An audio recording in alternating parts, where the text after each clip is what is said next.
Alors, bonjour à tous et à toutes. Alors, on a comme habitude chez Skills for All de commencer à l'heure parce que tout le monde est certainement très occupé et comme c'est à l'heure du déjeuner, il va peut-être avoir à un moment donné faim et avoir envie d'aller déjeuner.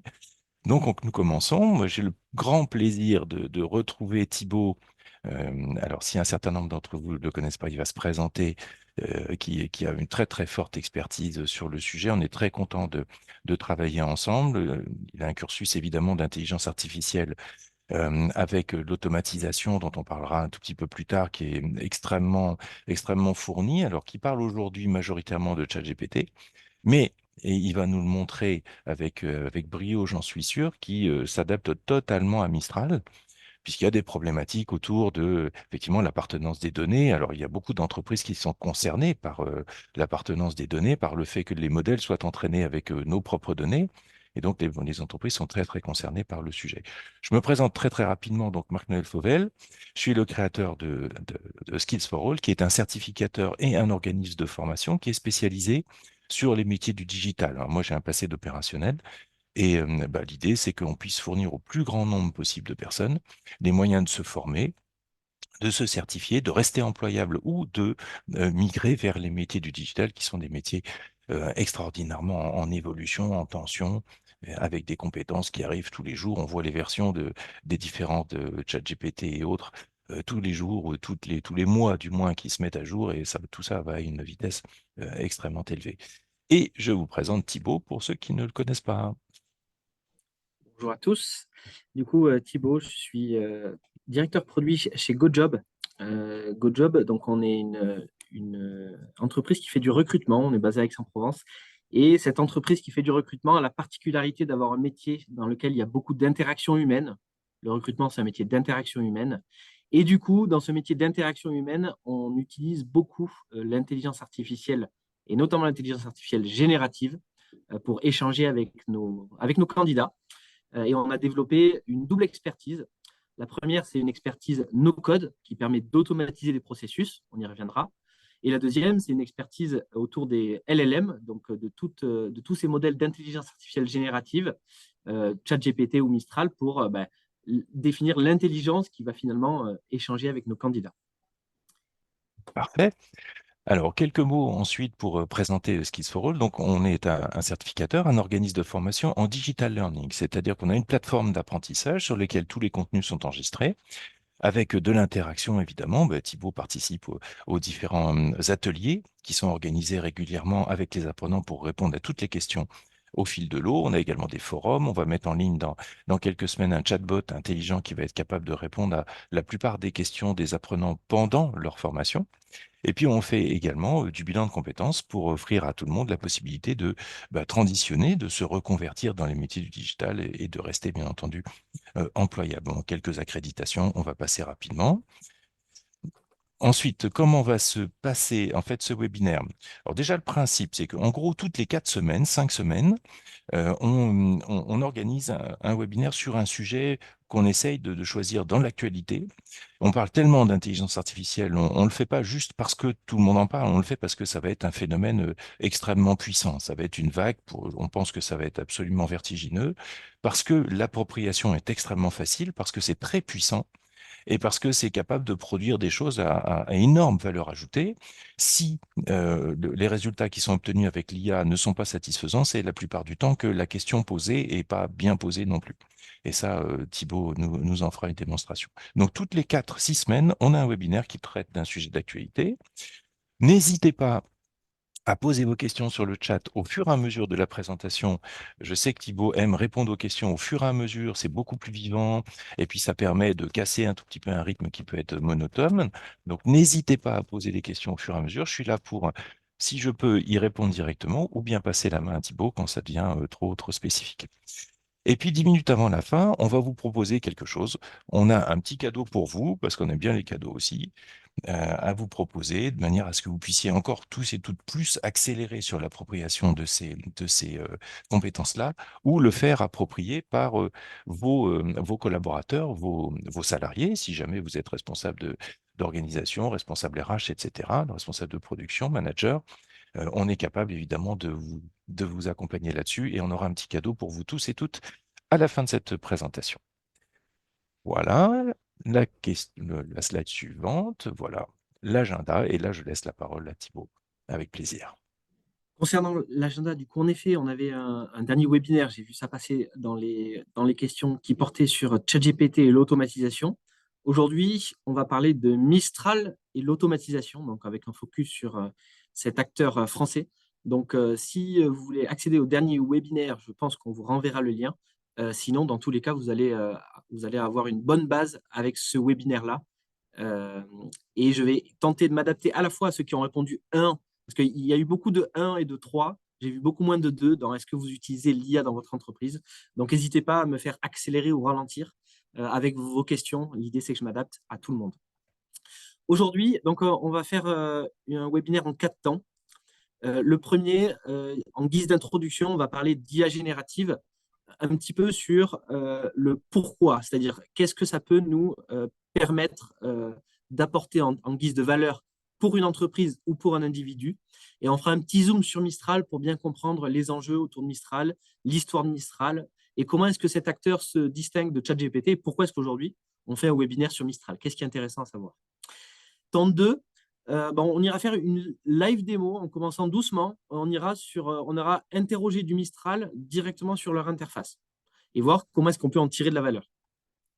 Et le temps 3, là, on va accélérer grandement. Là, on va aller faire une automatisation.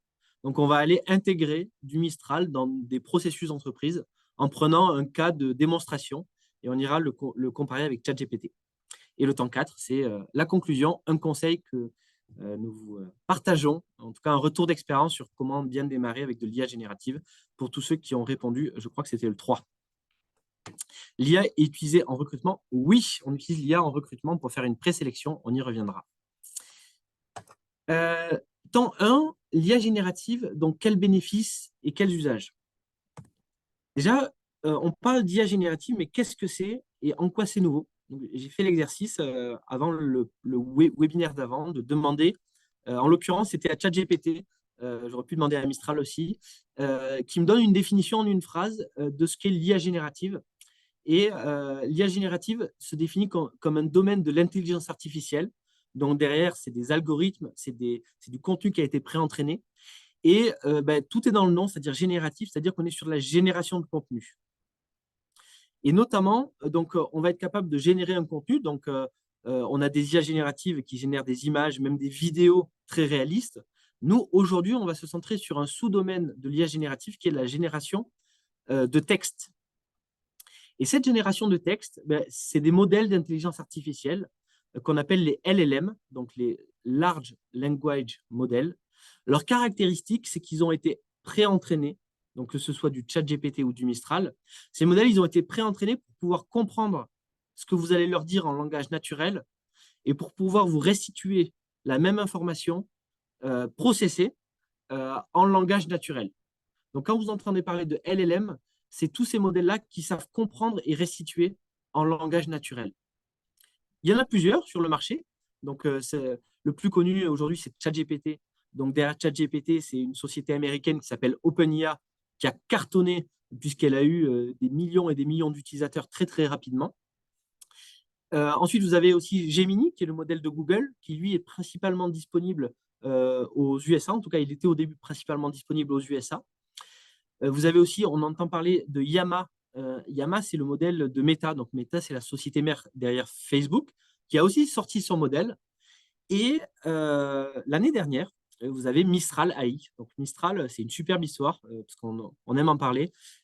Mistral, c'est le modèle français, ou européen même, puisqu'il n'y a pas d'équivalent aujourd'hui en Europe en termes de performance et de coût. Et donc, ces trois ingénieurs parisiens, il se trouve que je les connais bien, c'est des amis de promo qui ont lancé ça et qui ont été capables en quelques mois, c'est des anciens de chez Google et Facebook, de lancer leur propre modèle. Et c'est ce qu'on va aller tester aujourd'hui. ChatGPT, je me permets, je vois des questions. ChatGPT Mistral s'installe comment on l'utilise? On va le voir directement. Sachez avant tout qu'il y a deux méthodes sur tous ces modèles. La première sur ces modèles, c'est qu'ils mettent à disposition des modèles un petit peu techniques qu'on vient installer sur son ordinateur. Première méthode. Et la deuxième méthode, c'est on peut les utiliser un petit peu as a service, c'est-à-dire aller sur l'interface de ChatGPT ou de Mistral et leur poser des questions ou aller interroger leurs API. Et donc là, on n'utilise pas le modèle qui tourne sur notre ordinateur, on utilise le modèle qui tourne directement dans leur data center. Et je vois des débats sur Copilot. En effet, il y a du Copilot, c'est plutôt un outil d'aide aux développeurs qui tourne. On répondra au fur et à mesure, oui, il n'y a pas de souci. Ah, ouais, c'est parfait. Du coup, en effet, il y a trois typologies d'usage et je vais les présenter par ordre de technicité et de bénéfices. Le premier, c'est via l'interface. Donc, via l'interface, c'est je me connecte sur l'interface de Mistral, de ChatGPT, je lui pose des questions.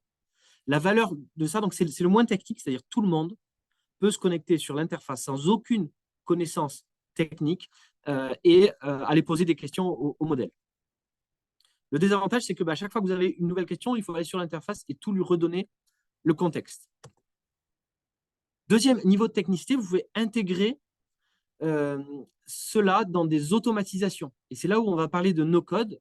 Donc, par exemple, ce que vous voyez ici, c'est une automatisation dans laquelle la consigne que je vais donner à du Mistral ou à du ChatGPT, je ne vais pas avoir à lui reformuler à chaque fois. Je vais aller la pré-remplir. En d'autres termes, la consigne elle va être préalimentée avec mes données de manière automatique. Ça, c'est ce qu'on va faire aujourd'hui. L'avantage, du coup, c'est que c'est intégré à vos processus. Et ce n'est pas le dernier niveau parce que ça se base sur les modèles standards. Donc, je vais me baser sur le modèle standard de ChatGPT. Je vais me baser sur le modèle standard de Mistral. Et le dernier modèle qui est un peu plus avancé, c'est là où on va aller créer nos propres modèles de Mistral. On va aller créer nos propres modèles de ChatGPT qu'on va aller fine-tuner. Qu'est-ce que ça veut dire fine-tuner? C'est ces modèles, on a vu qu'ils étaient pré-entraînés avec toutes des bases de données qui étaient disponibles en langage naturel. Ben, que ce soit ChatGPT ou Mistral, ils donnent la possibilité d'aller les personnaliser en allant, par exemple, leur dire si on te pose telle question, il faut que tu répondes ça. Et si on fait ça des dizaines et des dizaines de milliers de fois, ben on fournit à ces modèles des dizaines et des dizaines de milliers de questions et de réponses qui font qu'ils vont se mettre à répondre un petit peu différemment. Si je prends l'exemple du recrutement, j'ai vu qu'il y avait une question dessus et c'est le cas de GoJob, un modèle pré-entraîné, c'est par exemple un modèle dans lequel on entraîne le modèle à savoir répondre à toutes les questions du recrutement de la manière qu'on apprécie, avec le ton qui nous correspond, pour que le modèle soit plus pertinent dans les réponses aux questions. Ça, c'est beaucoup plus technique, donc on ne le verra pas aujourd'hui. Aujourd'hui, on va faire les niveaux 1 et 2, mais on va le faire pour du Mistral. Sur ces trois typologies d'usage, donc aujourd'hui, le sujet est sur Mistral, qui est un acteur beaucoup plus récent. Pour la petite histoire, donc Mistral, il a été fondé en avril 2023, donc il est très récent et il a tout juste un an, à Paris. Ils ont levé 385 millions d'euros en décembre 2023, ça a été leur plus grosse levée, donc ils sont valorisés 2 milliards d'euros, donc c'est un gros acteur, Mistral. C'est un acteur très récent, mais ils ont su tourner leur regard autour d'eux pour avoir les bons investissements qu'il fallait. À l'origine de leur succès, ils ont eu un positionnement assez unique. Pour faire la petite histoire, c'est que les modèles que Mistral partageait, ils étaient en licence complètement libre. C'est-à-dire, au début, Mistral, quand ils sont lancés, vous ne pouvez pas aller sur une interface ou vous ne pouvez pas intégrer Mistral dans vos automatisations en allant appeler un modèle qui tourne chez eux. La seule communication qu'ils ont faite, elle ressemble à ça. C'est une communication très technique où ils ont dit, on lance un nouveau modèle, voilà le lien pour télécharger ce modèle. Donc, c'était une communication à destination des développeurs dans un mode type open source où chaque développeur pouvait aller télécharger le modèle et le faire tourner chez lui. Et ça a vachement bien marché. Là, vous voyez, le 8 décembre, ils ont communiqué un modèle. Ils ont eu plus de 2 millions, quasiment 3 millions de vues. Et cette communication succincte par et pour les développeurs, ça a contribué à leur succès. Et ce qui a contribué à leur succès aussi, c'est que les modèles qu'ils proposaient, ils avaient une taille hyper restreinte. C'est-à-dire pour quand on télécharge le modèle, est-ce qu'on peut le faire tourner sur notre ordinateur ou est-ce qu'il nous faut une grosse machine? Ben, finalement, ils avaient une taille qui était restreinte pour une performance qui était plutôt bonne. C'est ça aussi qui a fait leur succès initialement à Mistral. Et donc, Mistral, ils ont sorti, c'est ce qu'on voit là, des premiers modèles en open source où tout le monde pouvait les télécharger. Notamment, vous entendrez, si vous allez voir sur le site de Mistral, ils ont des modèles 7B, 8 x 7B qui quantifient un petit peu la, la, la puissance et la capacité et la taille finalement des modèles. Ces modèles, ils sont téléchargeables, ils peuvent tourner en local et ils sont open source. N'importe qui peut télécharger ces modèles et les personnaliser. Et très récemment, et donc c'est pour ça qu'on se permet de faire ce webinaire, c'est qu'il s'est passé quelque chose de nouveau chez Mistral en février, donc il y a moins de 2 mois. Mistral a sorti de nouveaux modèles qui, eux, sont des modèles commerciaux. Qu'est-ce que ça veut dire un modèle commercial? C'est que vous pouvez aller sur l'interface et les interroger et vous avez la réponse, mais sans avoir à avoir la puissance de calcul chez vous, sans avoir à faire toutes les manipulations techniques pour installer le modèle chez vous. Ces 2 modèles, c'est le Mistral large et le Mistral small.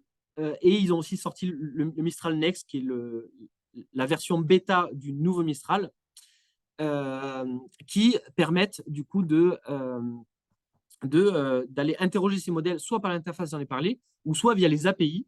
C'est ce qu'on va faire tout à l'heure avec du no-code, où on va aller directement interroger ces modèles et les intégrer dans nos processus là. Ce qui est intéressant sur le modèle large, c'est qu'il se positionne comme un modèle hyper performant. Quand on voit qu'un acteur français qui a 1 an est capable en une sortie d'avoir un modèle qui est un tout petit peu inférieur en termes de performance, c'est des métriques clés qui sont publiques, qui qualifient l'intelligence des modèles. Le Mistral large, il se positionne comme un petit peu inférieur à GPT-4, mais supérieur à GPT 3.5, par exemple, l'ancienne version de GPT, ou ce qu'on peut trouver chez Google avec Gemini Pro. Donc, on est sur des modèles avec une bonne performance. Et en effet, je vois ça dans les commentaires, j'ai été pris de court par Mistral qui a annoncé, je crois, hier ou avant-hier, un nouveau modèle, le 8 x 22, qui est un nouveau modèle open source, qui lui est encore plus performant pour une taille plutôt restreinte. Donc, Mistral évolue sans cesse, à la fois sur ces modèles open source, où ils viennent sortir des nouveaux modèles, et à la fois sur les modèles commerciaux. Mais on le voit, ça évolue hyper vite. Le dernier modèle Mistral, il date d'avant-hier, et les premiers modèles commerciaux de Mistral, ils datent de février. Donc, nous, sur la suite, je vais vous montrer comment avoir un aperçu de ces modèles-là, mais l'essentiel de nos discussions, ça va être sur les modèles commerciaux qui sont appelables beaucoup plus facilement. Et donc, comment est-ce qu'on y accède? Pour les modèles open source, ben, soit vous pouvez les télécharger, c'est du code, comme on dit, en open source, donc vous pouvez y avoir accès, les faire tourner en local, les manipuler. Pour ceux d'entre vous qui ne sont pas techniques, sachez que ça, c'est une manipulation qui est technique. Mais vous pouvez aussi, et ça, je vous le montrerai parce que ça ne nécessite pas une manipulation technique, vous pouvez tester ces modèles en allant directement vous connecter sur des sites qui les hébergent pour vous. Donc, ils font ce travail-là pour vous. Et pour les modèles commerciaux, ben, eux, vous pouvez les interroger soit via l'interface, soit par API en allant dire je vais appeler. Donc, une API, c'est une porte d'entrée. Donc, je vais appeler la porte d'entrée de Mistral pour avoir la réponse de ce que me répond le modèle. Soit vous pouvez aussi aller passer par des distributeurs si vous êtes dans des grosses sociétés. Par exemple, si votre société, grosse ou moins grosse d'ailleurs, mais si votre société a l'habitude de passer avec du Microsoft, sachez que vous pouvez passer par l'environnement de Microsoft pour aller appeler Mistral, et donc vous êtes dans un environnement que vous maîtrisez. Est-ce que je m'arrête pour un petit temps de questions-réponses ou est-ce qu'on passe au premier temps du concret? Je Marc te Noël. propose de passer au premier temps de concret, si tu veux bien, Thibaut. On essaye de gérer les questions, mais il y a des questions très, très techniques. Je te propose d'y répondre éventuellement à la fin pour pas que ça prenne trop, trop, trop de temps, là, pour le coup. C'est parfait. Super. Donc, les démos, pour rappel, 2 temps. Le premier temps, très rapide, on va aller dans l'interface. Et le deuxième temps, un peu plus effet wow, je dirais, mais un peu plus lent. On va aller intégrer ça dans nos automatisations. Donc là, live démo. Live démo, pour ceux qui étaient là lors du dernier webinaire, ils connaissent cet exemple. On va se placer dans un cas très concret où nous sommes Evelyne Chabat. Qui est Evelyne Chabat? C'est une commerciale d'une société factice que j'ai créée pour l'occasion Solar Grid Power qui vend des panneaux solaires sur Toulouse. Cette société, donc, elle fait de la vente de panneaux solaires et de l'installation. Cette société, elle reçoit des retours, donc des feedbacks de ses clients qui partagent sur Internet et elle les reçoit dans un Google Sheet. Et tout son enjeu, ça va être d'aller tirer valeur des retours qui sont faits par les clients. Et on va avoir trois choses qu'on va venir demander à Mistral. Le premier, c'est, on voit ici, le client, il nous partage un retour d'expérience. Le premier, c'est d'arriver à évaluer le niveau de satisfaction par une note qui va être entre 1 et 10, ou je ne sais plus combien, entre 1 et 8, on verra. Mais du coup, de quantifier par une métrique unique, est-ce que la personne est satisfaite pour faire tout simplement des stats, voilà mon niveau de satisfaction. En deux, on va demander aux intelligences, donc à Mistral, d'aller extraire la raison de l'insatisfaction. Pourquoi? Pour permettre de s'améliorer. Donc là, c'est de l'analyse sémantique. Et en trois, on va demander à Mistral s'il pouvait nous rédiger de manière automatique le mail de réponse que ferait Evelyne, qui prend aujourd'hui du temps à aller analyser tout ça, qui serait fait automatiquement ou en validation par Evelyne auprès de ses clients. Donc, on est à la fois sur capter des données sur une information qu'on n'a pas et à la fois sur un gain de temps sur le fait d'aller répondre finalement aux clients qui expriment des retours. Pour l'exercice, et là, je vais vous poser une question, est-ce que vous voyez qu'on a changé d'écran? Est-ce que vous voyez qu'on est sur un Google Sheet ou pas? Oui, parfait. Parfait. Pour, pour l'exercice, donc, on a cette liste-là de retours. Donc, pour information, cette liste, elle a été générée automatiquement par ChatGPT aussi. J'aurais pu demander à Mistral. Je lui ai dit, fais-moi une liste de 8 retours d'expérience factices. C'est aussi quelque chose qu'on est capable de faire.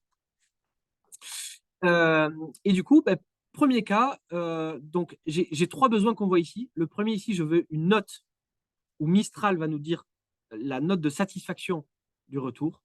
Deuxième, Mistral va nous extraire les critères d'insatisfaction. Et 3, il va nous faire la réponse suggérée par mail.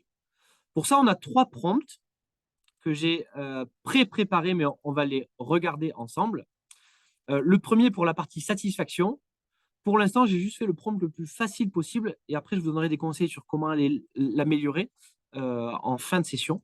Où je lui dis qui je suis.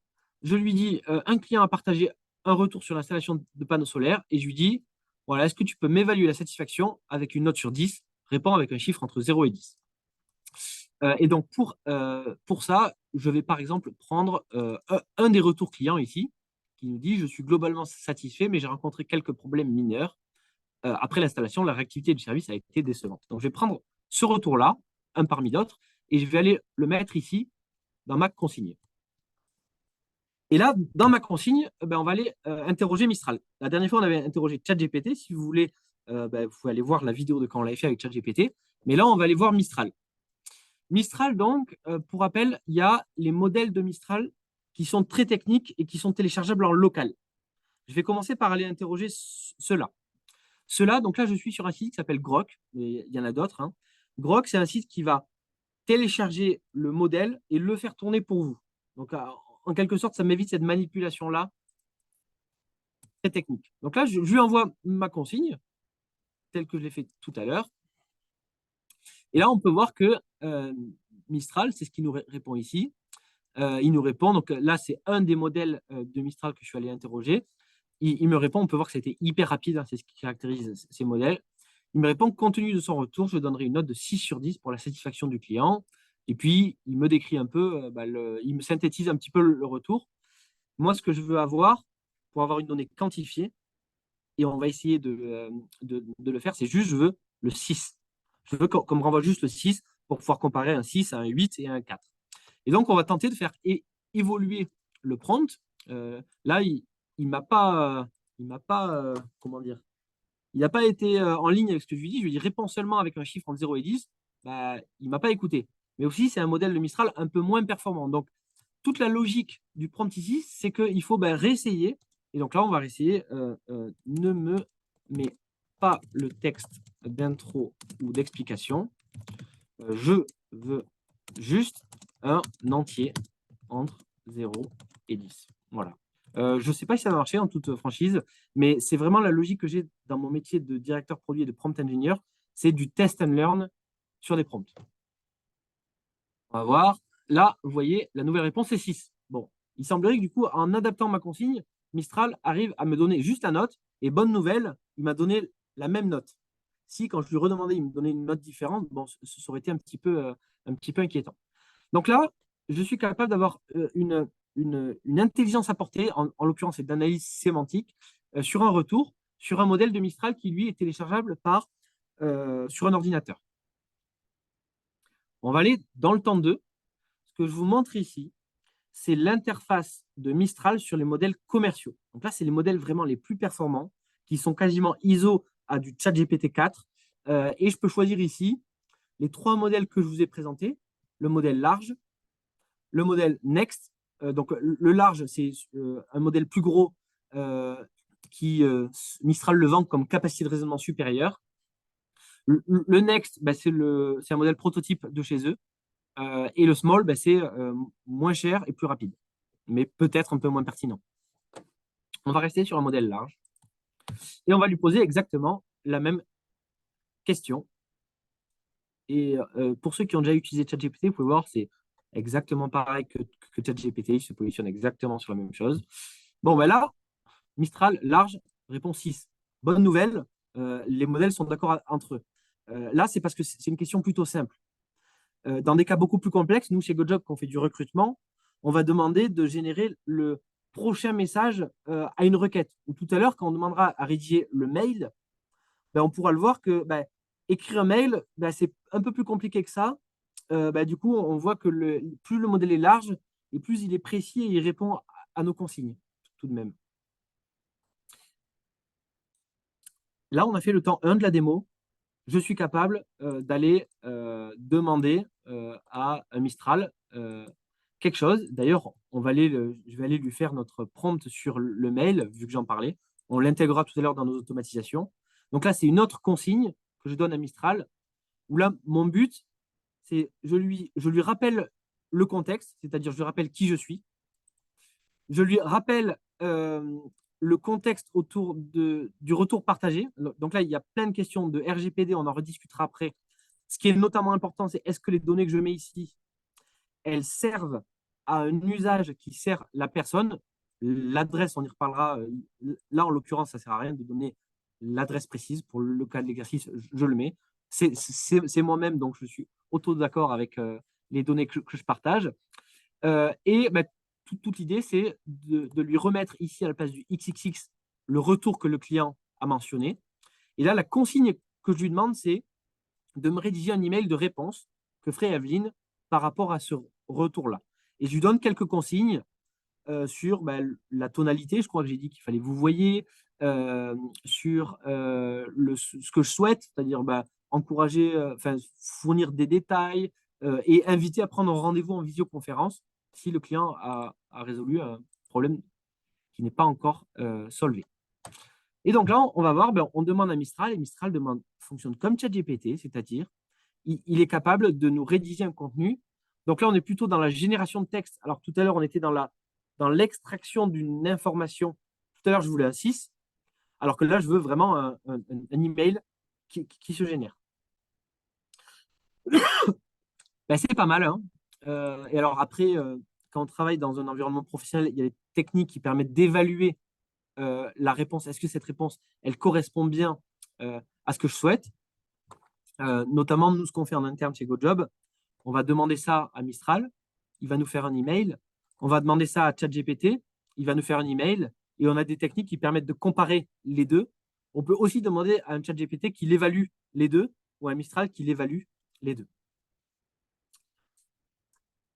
J'en profite du coup pour répondre à une question que je vois à la volée, parce qu'elle est essentielle et que je vais peut-être passer un petit peu à la trappe, c'est pourquoi et qui peut être amené à utiliser de l'IA en entreprise. On va le voir ici et je vais le faire au travers de l'exemple que je vois ici. L'exemple que je vois ici, on est sur une tâche en entreprise qui est manuelle, 2 qui est répétitive et 3 qui nécessitent quand même d'avoir de l'intelligence dans l'extraction d'informations, dans la génération de contenu. Et ben, on a 3 conditions qui font que on peut faire gagner du temps à Evelyne Chabat, notre conseillère, sans la remplacer parce qu'on a quand même besoin de son expertise. Donc, pour répondre à la question sur le pourquoi, toute tâche manuelle et répétitive, l'idée, c'est que l'employé fasse les tâches à plus forte valeur ajoutée. Et c'est comme ça qu'on va se positionner dans l'exemple. Et en termes de tâches, les IA génératives sont très fortes pour synthétiser du contenu. Par exemple, pour faire de la synthèse de réunion, ils sont très forts. Pour extraire une information d'un contenu, vous voyez là, j'ai extrait la satisfaction, le 6, ils sont aussi très forts.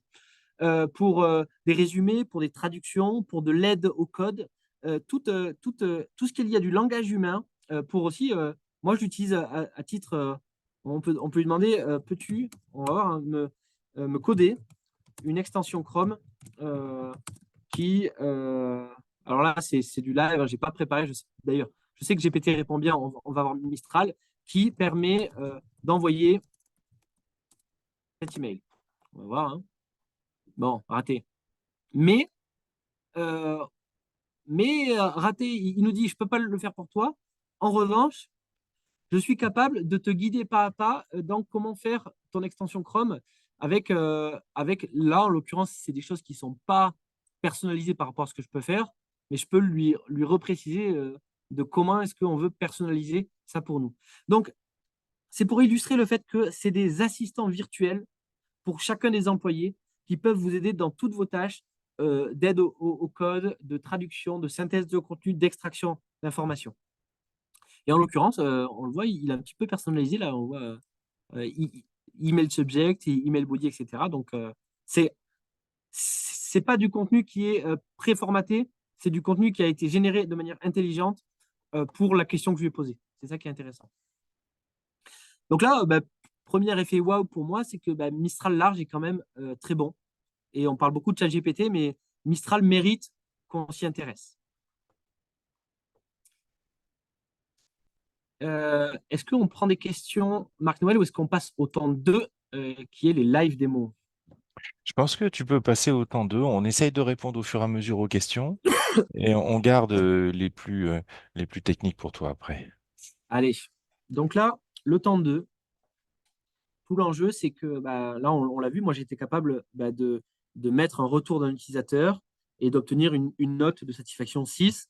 Maintenant, si je suis l'opérationnel Evelyne, je ne vais pas aller le faire à chaque fois.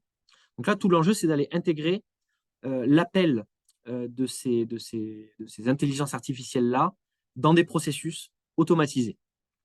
Ça, vous pouvez le faire avec des développements, et il y a plein de matières sur ça.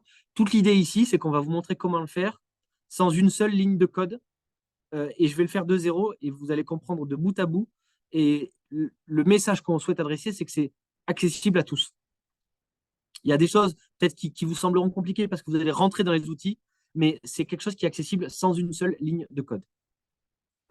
On est parti. Donc pour ça, je vous introduis le no-code. Le no-code, ça ressemble à ça. L'idée du no-code, c'est de pouvoir, avec une interface complètement visuelle, faire ce qu'on a fait de manière automatique, c'est-à-dire aller chercher l'information dans le Google Sheet, ça peut être un Excel si c'est un Google Sheet, hein, et aller la mettre dans Mistral et prendre l'information que nous donne Mistral.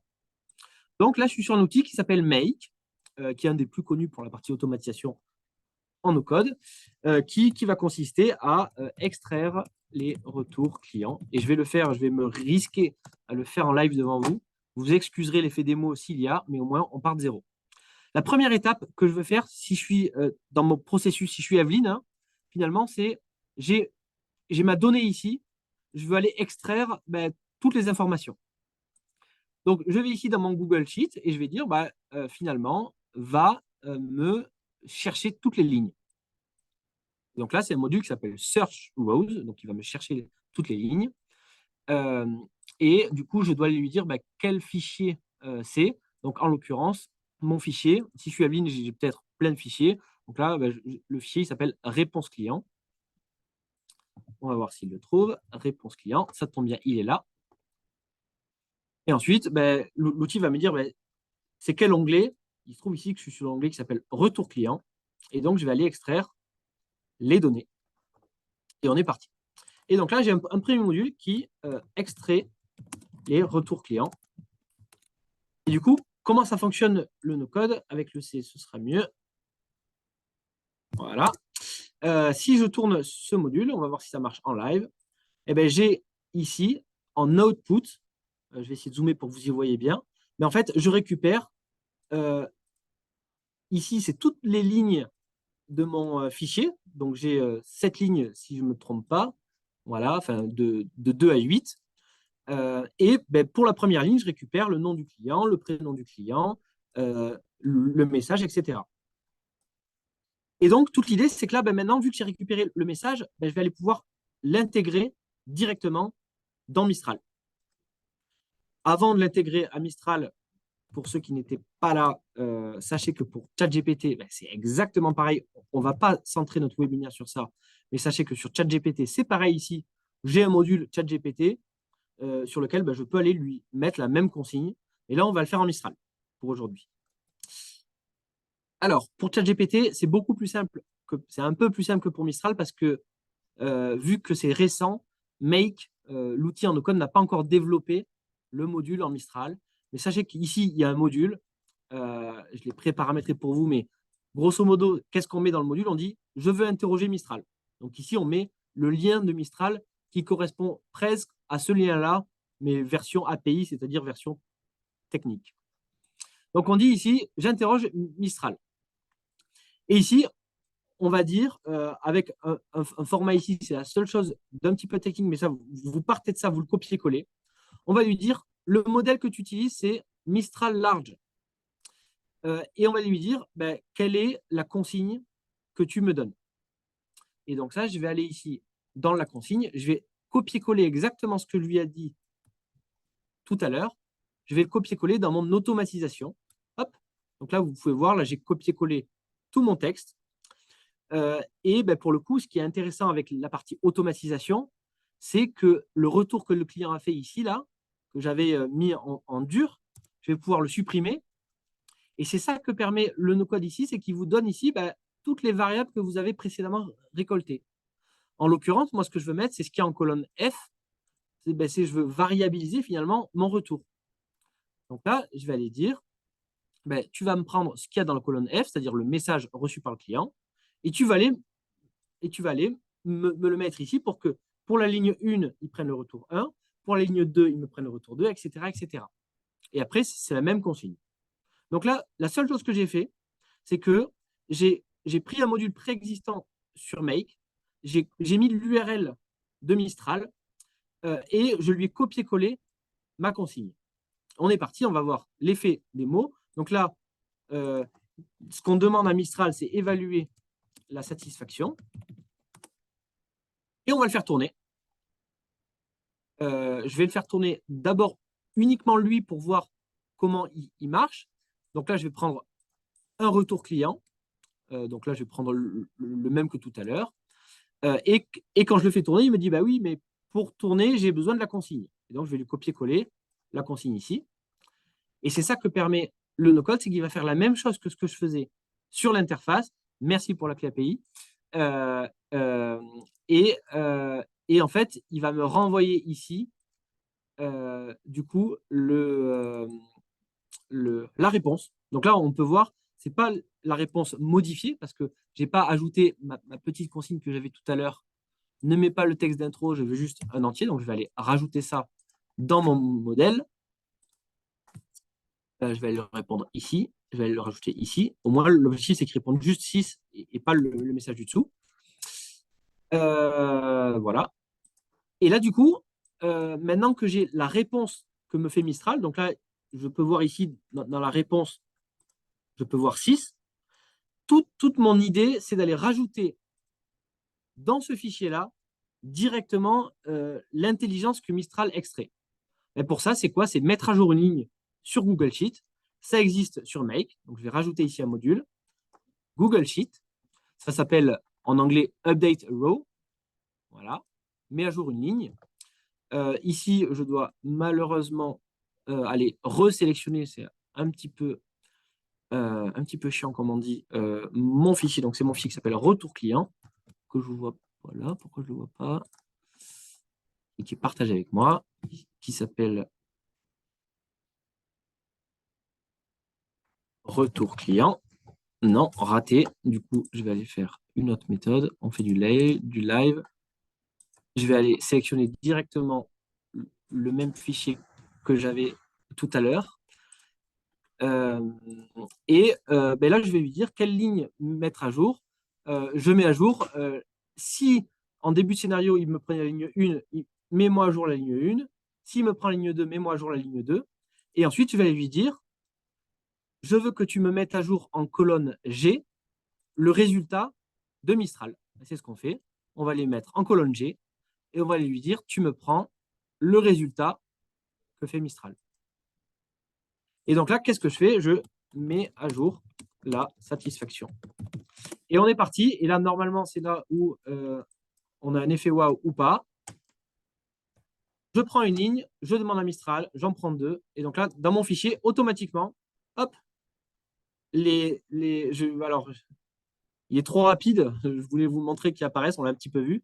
Automatiquement, Mistral va prendre un message, évaluer la satisfaction, mettre à jour la donnée, prendre un message, évaluer la satisfaction, mettre à jour la donnée, etc. Et donc, c'est là où vous dites, en fait, toute tâche, si vous avez un Excel où vous voulez aller chercher des adresses de sièges sociaux d'entreprise, dès que vous voulez apporter de l'intelligence, en fait, ça marche pareil. Vous mettez de la donnée dans un fichier et en 3 modules ici. Et encore, le Mistral est un tout petit peu plus technique, vous pouvez voir ici. Mais si je vous montre le chat GPT, il est même encore plus simple. Et un module qui met à jour la donnée, ben en fait, vous avez ici la satisfaction. Et du coup, ben, très rapidement, on va aller faire les deux autres choses qui étaient dans notre objectif, qui étaient quel est le critère d'insatisfaction et quelle réponse Mistral aurait suggéré. Ben, c'est simple. Je prends mon module ici, je le copie-colle. Je prends mon module, je le copie-colle. Du coup, ici, je veux qu'il me sorte le critère d'insatisfaction. Insatisfaction. Et ici, je veux qu'il me génère mon mail. Génère le mail. Eh bien, c'est simple, on va dans le module et ici, on va juste changer la consigne. Hop. Donc là, à la place de celle-là, je vais reprendre ma consigne numéro 2 qui, elle dit bah, juste extrais-moi la raison de l'insatisfaction. Je le copie-colle ici. Et comme tout à l'heure, la consigne a juste besoin de quelque chose qui est variabilisé, c'est le retour que nous fait le client. Je le mets ici, donc c'est ce qu'il y a dans la colonne F. Je vais faire pareil pour mon troisième module. Donc, je prends ma consigne. Là, vous allez voir qu'on va variabiliser un petit peu plus l'information parce que pour générer le mail, par exemple, on a aussi besoin du prénom.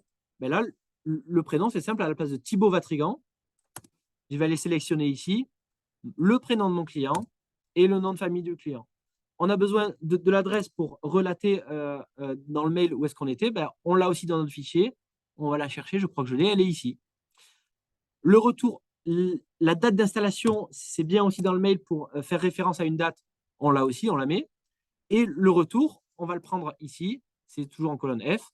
Et donc, mon mail va être ultra personnalisé. Eh bien, écoutez, on va tester en live. Je ne sais pas si ça va marcher.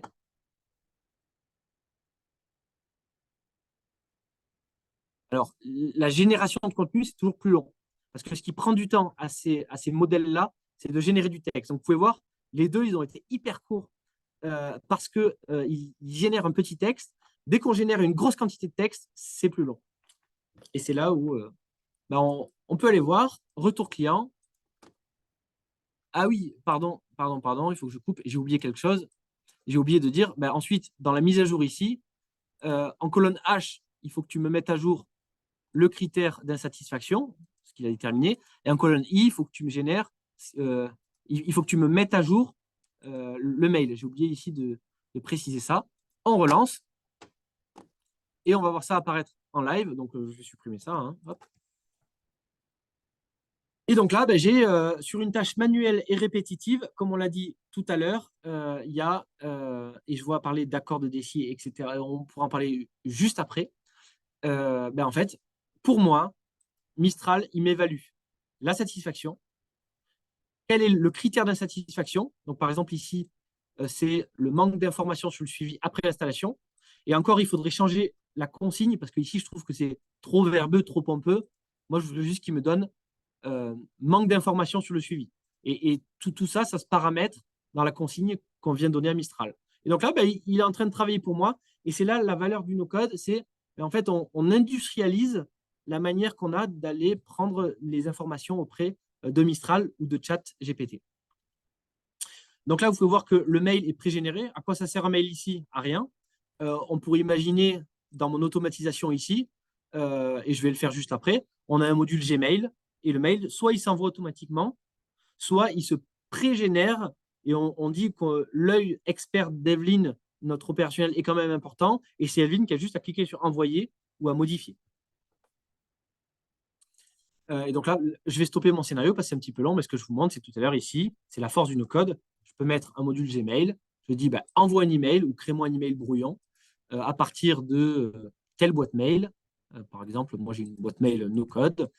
Et dans le contenu, tu me mets ce que te génère Mistral pour que ce que vous voyez ici, dans le Google Sheet, soit pré-généré pour Evelyne, qui n'a plus qu'à regarder l'email pré-généré, à le modifier selon son expertise et à l'envoyer. Et donc, voilà comment, en quelques modules, on a créé un process automatisé, intelligent, sur lequel l'humain n'est pas remplacé, parce que je pense qu'ici, il ne faut pas envoyer l'email, mais le pré-générer, mais on lui pré-mâche le travail et il peut ensuite apposer son regard d'expert sur le sujet.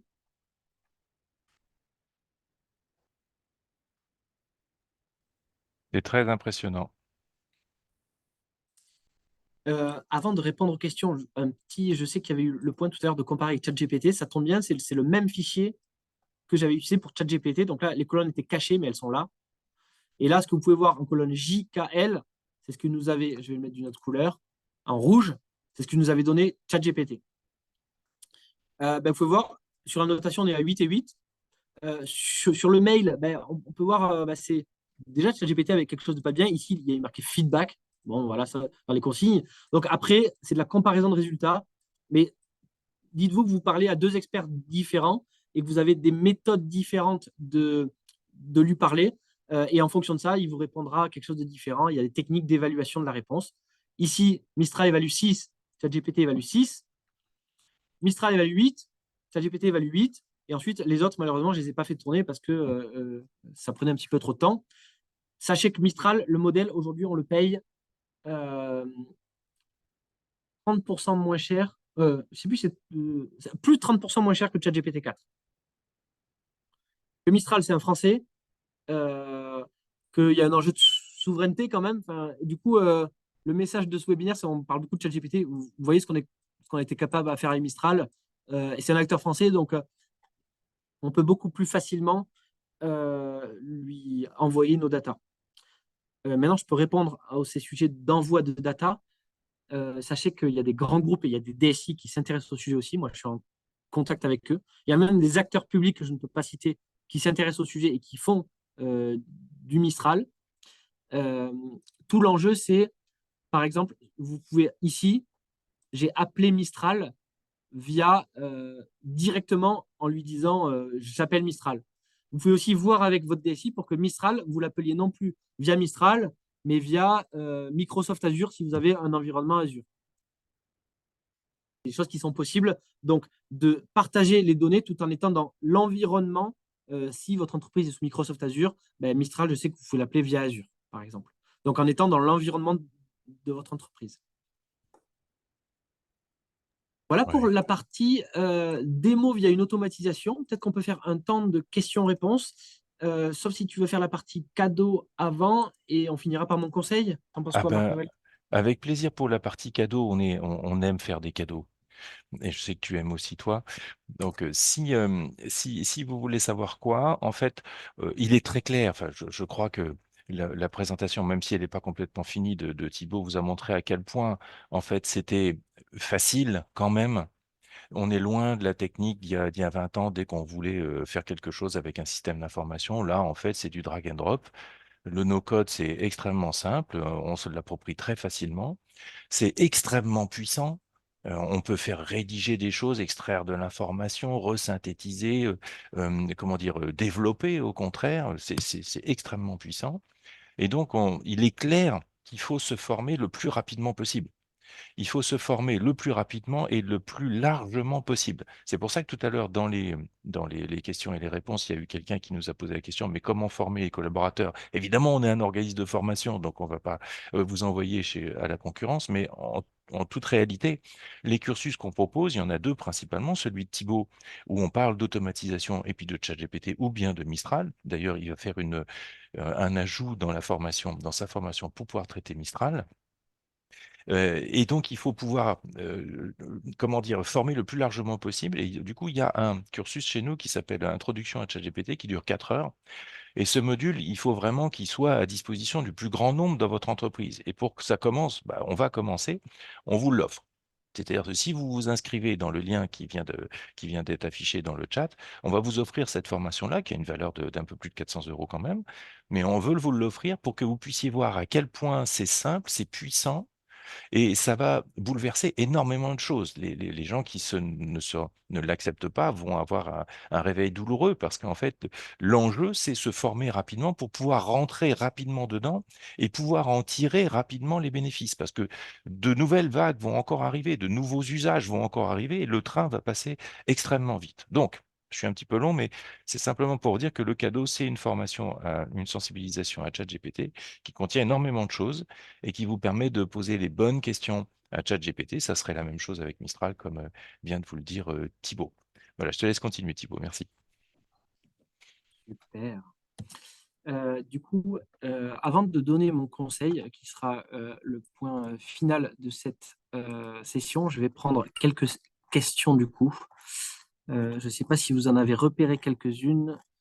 Marc Noël. On a vraiment essayé de répondre, là, on a quasiment répondu à tout. Il y a juste eu quelques questions sur la performance entre les différents modèles. Euh, Quelle est la différence, tu vois, entre AKI, etc., enfin, les différents modèles.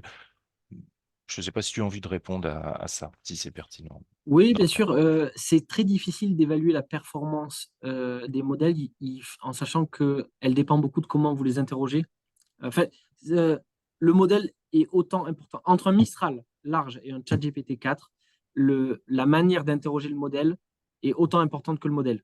Euh, donc, euh, donc, si on fait des classements dans les modèles commerciaux, je vais remettre peut-être cette page-là, euh, ici.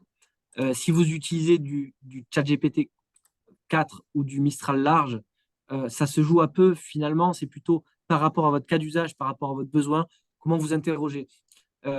Si par contre vous utilisez du ChatGPT 3.5, ben là vous allez peut-être le comparer à un autre modèle, à du Gemini Pro ou à du Mistral Small. Donc j'ai plutôt envie de dire, enfin nous, comment est-ce qu'on fonctionne en tout cas dans un environnement professionnel? On teste les différents modèles, on a conscience que chaque modèle doit être interrogé de manière différente. Et ensuite, on a des techniques qui permettent d'évaluer les réponses. Soit on demande à Mistral d'auto-évaluer les deux réponses et à ChatGPT d'auto-évaluer les deux réponses et on regarde ça. Soit sinon, il y a des techniques où on peut comparer les mots qui sont employés dans les réponses. Soit on peut aussi avoir des jeux de test. Par exemple, en fait, finalement, pour vous montrer le cas du jeu de test, j'ai un fichier ici dans lequel Evelyne, elle aurait déjà tout pré-rempli. Elle aurait dit, pour moi, la satisfaction, c'est ça, le critère de satisfaction, c'est ça, et la réponse que je ferai, c'est ça. Ensuite, on fait tourner les modèles Mistral et ChatGPT, et ensuite, on voit, en comparant par rapport à notre cas nominal, ça, c'est quelque chose qui s'utilise beaucoup aussi à grande échelle pour évaluer la performance des modèles. Il y a eu une Euh, question qui est revenue ouais, plusieurs fois. La personne semble insister sur est-ce que les LLM sont basés sur des architectures Transformers? je ne sais pas répondre. Ça veut dire, je ne sais pas. J'ai pas les connaissances Moi non techniques plus. pour répondre. Donc, je pensais que Et non, non, Data Science aurait pu, mais bon, et c'est non, pas un souci. malheureusement, non. On prendra le temps à un autre moment. Il y a des questions également sur le référent no-code pour déployer le no-code en entreprise. Qu'est-ce que tu en penses, toi? le no-code, déployer le no-code en entreprise, le no-code a beaucoup de valeur. Alors, la question, c'est comment déployer, quelle est la valeur du no-code, c'est ça? Ou le premier mot, c'est des références? Ah, Ouais, en gros, est-ce qu'il faudrait pas mettre en place un référent no-code quand on veut d'accord. déployer le no-code d'entreprise? Oui, oui, oui. Nous, c'est ce qu'on a fait chez GoJob. Et en fait, l'histoire, c'est qu'au début, ben, le no-code s'est vu un peu avec méfiance. Le fait d'avoir un référent en tout cas, nous, pour retour d'expérience chez GoJob, ça nous a permis de déployer des cas d'usage qu'on ne voulait pas faire avec du développement traditionnel. Et donc, en fait, on ne prenait pas des trucs cœur de métier, on faisait des petites automatisations, si je puis dire, qui apportaient de la valeur, du gain de temps, et ça a permis d'asseoir la légitimité du no-code. Donc ça, c'est le référent qui l'a fait. Le deuxième temps, c'est qu'on a utilisé le no-code comme un outil d'innovation. Et donc là, on s'est rendu compte, bah, tiens, nous, GoJob, on est présent en France, siège à Aix, on a voulu aller à l'international. Ben, on a fait, en une semaine et demie, on a fait une plateforme de recrutement en no-code pour les UK et pour les USA. Et le no-code, ce qui permet, en étant visuel, et, et parce que c'est la même personne qui fait toutes les dimensions du projet, d'être 5 à 10 fois plus rapide. Et donc, ça nous a permis de lancer ces deux plateformes. On a recruté un recruteur au UK, on a recruté un recruteur aux US. Et finalement, au bout de 3 mois, on s'est aperçu qu'au UK, ça ne marchait pas. Il n'y avait pas de traction marché. Le recrutement, c'était trop difficile. Aux USA, ça marchait bien. Donc, on a fermé les UK, on a ouvert, on a mis bouchée double sur les USA. Et donc, le no-code, ça a été un formidable outil d'innovation, sauf qu'après, ça a été remplacé par du développement, parce que c'était du cœur de métier, il ne fallait pas toucher à ça. Ça, c'était le deuxième temps d'histoire du no-code. Et le troisième temps, ben, une fois que ça y est, on a vu que c'était légitime sur des cas d'usage connexes, on a vu que ça pouvait faire de l'innovation sur le cœur de métier, on est en train d'utiliser du no-code sur du recrutement, ce qui est notre cœur de métier aussi, et avec des LLM. Donc, nous, le cas d'usage que vous voyez avec Evelyne, nous, on l'a mis en production, sauf qu'à la place d'envoyer un email, ça envoie un SMS, et on fait de la préqualification de nos candidats, le tout en no-code et alimenté par du ChatGPT et Mistral. Ok. Alors, j'en profite parce que sinon, je sais que mon équipe comment dire, m'en voudrait. On fait aussi des formations en no-code, hein. Donc, n'hésitez pas à regarder notre catalogue, ça sera avec grand plaisir. Mais au-delà du petit clin d'œil, il y a une question sur est-ce que Mistral peut faire de l'OCR? Oui, l'OCR, donc c'est aller, par exemple, c'est parser un document. Donc c'est l'exemple typique, c'est j'ai un CV, est-ce que je peux aller extraire toutes les compétences, tous les textes. Donc OCR, c'est pour Optical Character Recognition, c'est la reconnaissance optique de caractère. Oui, oui, ça, il le fait très très bien. Euh, Notamment, nous, ce qu'on fait, c'est que. Alors, nous, ce qu'on fait, c'est on le fait en deux temps. Pardon. On peut, par exemple, avoir un outil qui transforme l'image en texte. Donc, j'ai un CV au format PDF, sous format d'image. Je le transforme en texte. Donc, j'ai un texte complet, brut.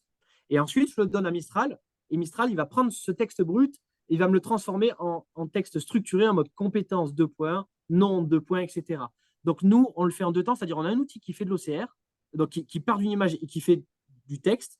Et ensuite, Mistral prend le texte et le structure. Très bien, très très bien. Euh, alors là, il y a un gros intérêt sur l'OCR. Alors, je ne sais pas si tu peux fournir le nom de l'outil que tu utilises pour l'OCR. Je ne sais pas, mais je vais le faire. Ok. Je Nous, on est sais sur qu'on peut. Airflow. Voilà. Oui, je sais aussi que ChatGPT peut le faire avec une extension. Moi, j'ai déjà fait ça, donc c'est aussi possible, hein. Je crois que je vais revenir ici. Alors, ça, c'est dans ma formation, d'ailleurs. Le temps que tu Pub, cherches. hein. Maza pose la question, ça va transformer beaucoup de métiers. Oui, ça c'est très très clair. En fait, ça va augmenter un grand nombre, comme le disait Thibaut tout à l'heure, ça va augmenter un grand nombre de métiers qui vont se l'approprier.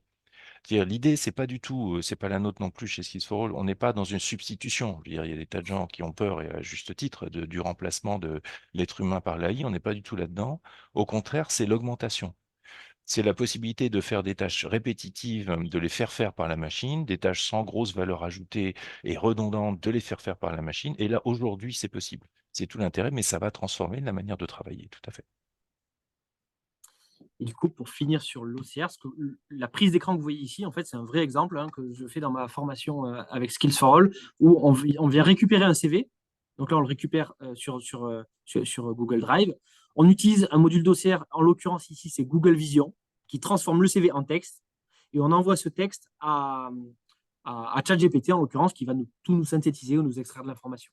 Donc nous, l'OCR, on le fait avant et ensuite on met du Mistral ou du ChatGPT. Parfait. Est-ce que tu avais fini ce que tu voulais présenter, Thibaut? Eh ben, j'ai fini sur cette slide, c'est-à-dire moi, ce que je vous conseille pour vous lancer, c'est de tester et itérer sur les prompts, donc sur la consigne. C'est-à-dire si ChatGPT ou Mistral vous répond quelque chose de mauvais, ben, ce n'est pas forcément de leur faute, ça peut être de la vôtre parce que vous leur parlez mal. Le deuxième, c'est que prenez un sujet important, commencez par un POC, c'est-à-dire commencez petit, sinon vous allez avoir trop de barrières, et continuez à suivre les webinaires, l'évolution du marché parce que ça évolue très vite. On le voit, Mistral, là, ils viennent de sortir un nouveau modèle il y a 2 mois. On n'aurait pas pu faire ce webinaire, par exemple. Eh bien, écoute, merci infiniment. Merci Thibaut, c'était comme toujours de très très grande clarté. Je crois que vous avez tous et toutes compris que ça va déferler, qu'il faut absolument se former le plus rapidement possible, acquérir les compétences le plus rapidement possible, parce que ça va aller très très très vite. Et comme l'IA en fait accélère, parce qu'elle peut traiter des choses de plus en plus compliquées, de plus en plus rapidement, etc., le mouvement va s'accélérer. Donc, venez vite vous former, appropriez-vous vite tous ces nouveaux outils, ces nouvelles techniques. Il y a rien qui fasse peur là-dedans, c'est de très grande qualité, ça va vous rendre d'immenses services. Donc, on ne peut que vous encourager.